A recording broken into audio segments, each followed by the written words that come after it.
కొణిదెల పవన్ కళ్యాణ్ అనే నేను శాసనం ద్వారా నిర్మితమైన భారత రాజ్యాంగం పట్ల నిజమైన విశ్వాసం విధేయత చూపుతానని భారతదేశ సార్వభౌమాధికారాన్ని సమగ్రతని కాపాడుతానని ఆంధ్రప్రదేశ్ రాష్ట్ర మంత్రిగా నా కర్తవ్యాలను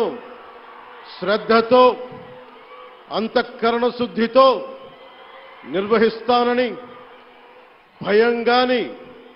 పక్షపాతం గాని రాగద్వేషాలు గాని లేకుండా రాజ్యాంగాన్ని శాసనాలని అనుసరించి ప్రజలందరికీ న్యాయం చేకూరుస్తానని దైవ సాక్షిగా ప్రమాణం చేస్తున్నాను. నేను కొణిదెల పవన్ కళ్యాణ్ అనే నేను ఆంధ్రప్రదేశ్ రాష్ట్ర మంత్రిగా నా పరిశీలనకు వచ్చిన లేదా నాకు తెలియవచ్చిన ఏ విషయాన్ని నా కర్తవ్యాలను సక్రమంగా నిర్వహించేందుకు అవసరమైన మేరకు తప్ప ప్రత్యక్షంగా గాని పరోక్షంగా గాని ఏ వ్యక్తికి లేదా వ్యక్తులకి తెలియపరచనని లేదా వెల్లడించనని దైవ సాక్షిగా ప్రమాణం చేస్తున్నాను.